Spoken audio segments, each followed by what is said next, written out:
Hey everyone, happy Sunday. I hope everyone's having a good weekend.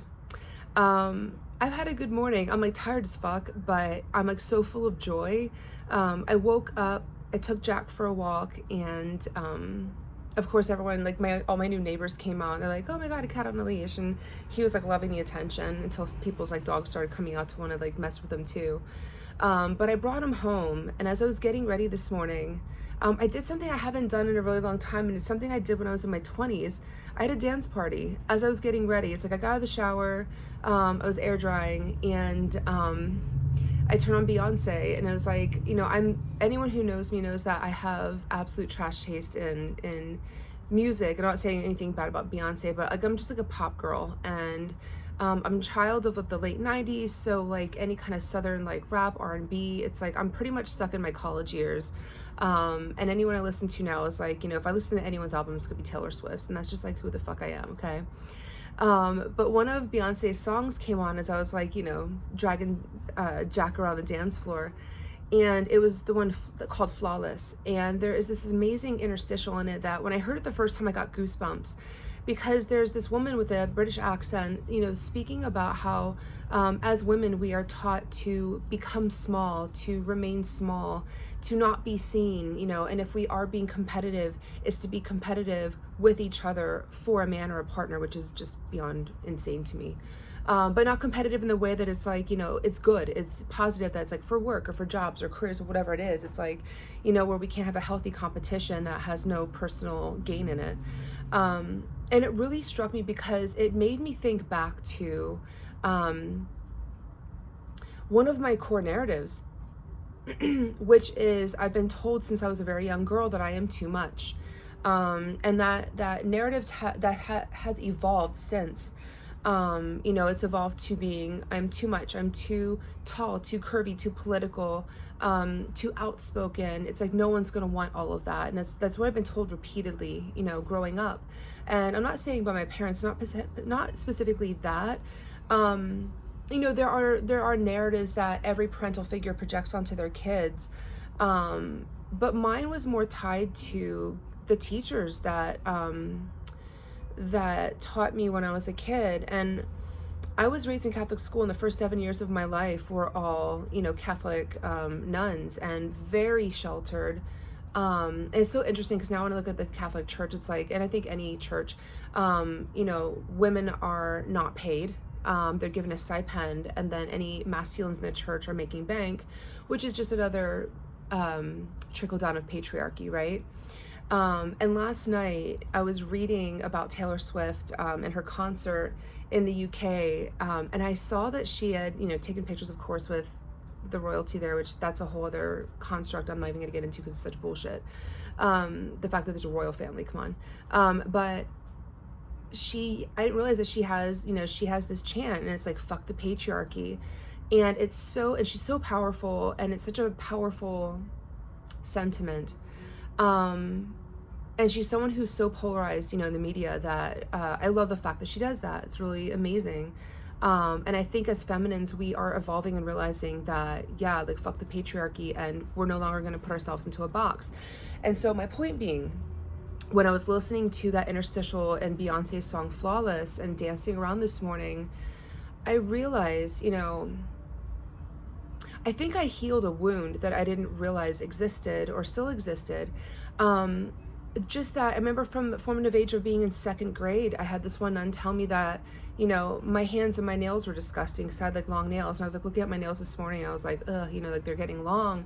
And I like had this flashback to second grade where this nun told me that if I let my nails grow, there are gonna be worms that crawled underneath them. And it's just so weird. Anyway, but it was like, cut your nails, be lesser. And I remember, we used to have to sit like boys on one side during lunch and girls on the other. And I remember in grade school that the girls used to gossip a lot, and gossip always makes me uncomfortable even to this day, unless it's with my own friends. I'm joking, but kind of not. But it's more of like, I don't like toxic gossip, with people, if you're like commenting on something that's different. But I remember not wanting to sit with the girls because they were all in a fight and they were all gossiping about each other. So I went and I sat up with the boys because like they're just happy to sit there eating their lunch. And I never forget, a nun like called me up and she called me Mary Magdalene in front of everyone. And in my head during that time, I think I was in 5th grade, and I was like, oh, I'm like, that's actually kind of a cool compliment. You know, I was totally thinking she was a sex worker at the time, and I'm like, well, I'd rather be that than Mary. But it was more of just like, I was constantly shamed for just being who I am growing up. And I wanted to do a reading just about anyone who feels like they're too much. And I think that sometimes it's like, you know how as women, you know, we as feminines, we grow up saying that we need to make room, like hearing that we need to make room for other people and not take up space and be comfortable with taking up space. And I think that's what I want my reading to be about today, is if you are uncomfortable in taking up space in your life, in your career, in your family, in your friend structure, whatever it is, if you have this fear of being too much or you have a narrative of being too much, we're going to talk about it. And I was going to do runes today, but I'd rather stick with my Rider-Waite deck. It was off Rider-Waite, but my tarot deck, because it's more of, it's more of a narrative than the energy to take around it. This is cool. So 8 of Wands for me, whenever I look at this card, it's like running away from something. I think that a lot of times when we have narratives told to us about ourselves, whatever that may be, we have a tendency to either like run away from it, or actually we have a tendency to run away from it first before we actually embrace it. And so that narrative will chase us down and chase us down and chase us down until it's time for us to be like, oh, you know what? I need to turn around, like the little roadrunner here. I need to turn around. I need to face what I feel like is coming after me. What I feel like, I need to challenge this narrative of like, is it true? Am I too much? And if I am, who gives a fuck, right? But you have to first look at that narrative and stare it in the face. And that's something that I feel pretty strongly about. Like that was actually, like I love the fact that I take up space, and I love the fact that I can walk into a room and command it. And it's not because I'm like dominant, it's just because I'm comfortable with my energy. And if people think I'm too much, then I'm not their cup of tea, and that is totally good. Because also, like, I think that sometimes when people are hypercritical of each other in the way that the nuns were with me or anyone else was with me growing up, I think that that was a call to look at themselves and maybe they were uncomfortable with how they showed up in the world, and that had nothing to do with me. But maybe I represented something that made them feel insecure. Now, I guess we're pulling wands today. Your challenge today, I'm going to read these like runes actually. Your challenge today is 5 of Wands, which is, okay, so you know how I was saying, you're like in the original position, it's like, don't run away from the narrative, confront it. This is what it looks like to confront the narrative of you being too much. And it's time to like, to tackle that narrative, right? Like stare it in the face, stare it down, and say, yeah, motherfucker, I am too much, and I'm gonna take up space, and this is who I am, and fucking deal with it.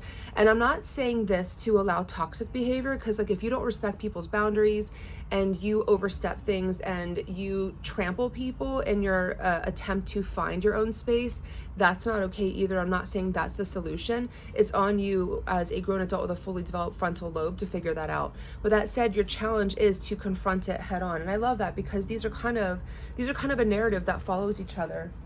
And then confronting that narrative of what you're afraid of, which is, taking up space, being too much. Ooh! Oh, this is good. The patriarchy. Whenever I pull the Hierophant, it represents the old school way of thinking, patriarchy, constructs that have been created by society and not by ourselves, but it's like the old school way of doing things. You will face the very genesis, the very beginning of the machine that created the narrative. And this is the one thing I love about this card too, is that these had these 2 keys here. With staring this construct down straight to the face, at the end of the day, I know that like the nuns who spoke to me, my friends, or any people who spoke to me, telling me, parents of my friends growing up, actually thinking about that, who like confronted me about being too much, or taking up too much space, or asking too many questions.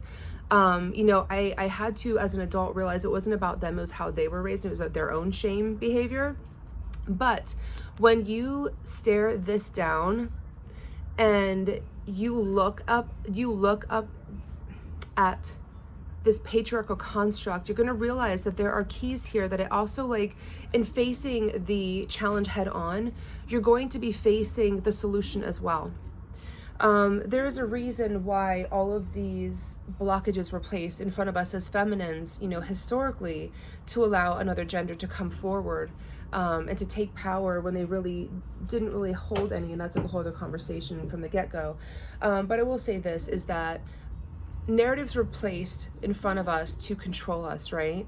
And it's not until we stop running away from it and embrace it, face it head on and be like, what do you really mean by saying that I'm too much?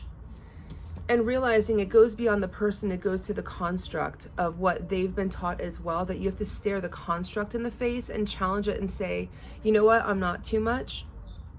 I love who I am. I embrace who I am. Fucking deal with it. But then looking into that construct as well and realizing that this also holds the key to you figuring out who you are, if that makes sense. I hope it does, because I know I'm kind of like going a little bit abstract here. But I think that is the answer for today. And in bringing up the memories that I have, it's like I'm not reliving them. And I know I talk about the church a lot, but it really is, a wound that I carry and I actively process to heal. But it's more so about, it goes beyond that. And so for me, listening to empowering women speak empowering words about how we've been held back, speaking empowering words to my clients every day and my friends every day, raising other feminines up is the key that I use to move beyond this construct. And I want you to think about this today, in which ways, maybe even an automatic write around it, what are some ways that you could do the same? Because really in facing the narrative of you being too much or you taking up too much space as a feminine, write a little bit about it, and how can you combat that narrative specifically by raising other feminines up. So have an amazing weekend, and thanks for listening to my little TED Talk. Take care.